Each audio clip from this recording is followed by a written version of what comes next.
Randall Hughes with God Glorified, and we're commenting on today's reading for June the 8th. I'm somehow I had an incredibly busy month of May, and it seems like that I've not gotten out of it yet, and so I lost a month, I guess, and I continue to think I'm in May. But our comments today are from June the 8th, and our reading, which began on Proverbs chapter 9, and read through chapter 12.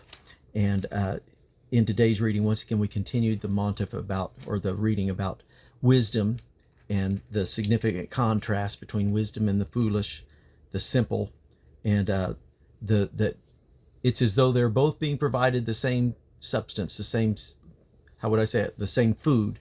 It's the preparing of the table. They both have made the preparations to entice. One's getting pleasure and destruction, and the other's gaining strength and establishing and fortifying and preparing their future and long life rather than destruction. And so one's pleasing God, the other's pleasing self. And it's a contrast, and it's the challenge that every human faces. And we mentioned yesterday the contrast in what 1 John chapter 2, verses 15 to 17, saying that all that's in the world is the lust of the eye, the lust of the flesh, and the pride of life. And that's things that we all have to, we don't graduate really while we're in this life. I believe at any point, as I mentioned, there's men and women, some in age and some in leadership for years, that fail at the end.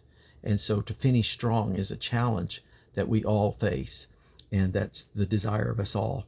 And so once again, the benefits of righteousness, that contrasting against the slothful and the sluggard, and the wrath that they receive versus the righteous and the diligent, and the words, once again, the mouth of the righteous is a well of life, but the violence is in the mouth of the wicked, and the contrast there.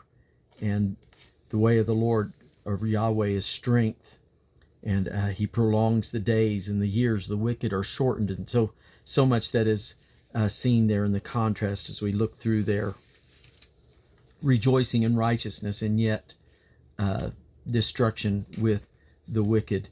There was the verse, and I'm not seeing it right now jumping out at me,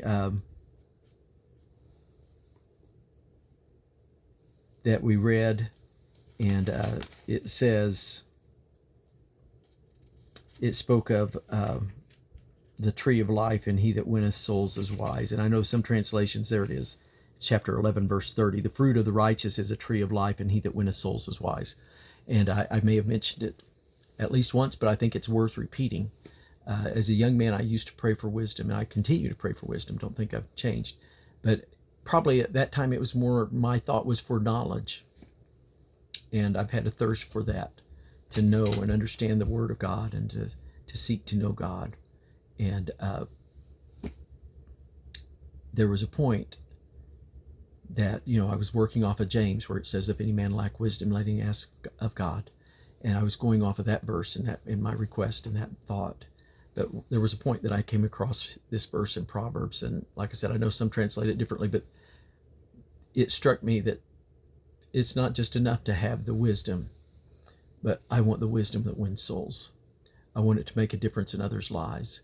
And so I'll just tell you, it's so important that I know everyone that does, that I have influenced. But it is important that I do influence.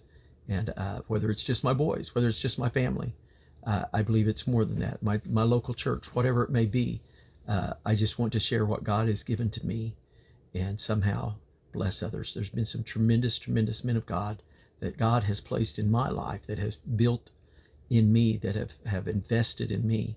And I just want to give back what has been given to me, and feel a duty to do so, and a calling. And so somehow, some way, I just want to be a blessing. And so life and death in the tongue, we'll get to that more probably a little later in the reading. But once again, to have the wisdom, and to use it to share, to win souls and make a difference. And so somehow that's our prayer today, to make a difference in others' lives and be a blessing, that somebody will be saved because of something that we have done. God, let that be. God bless you.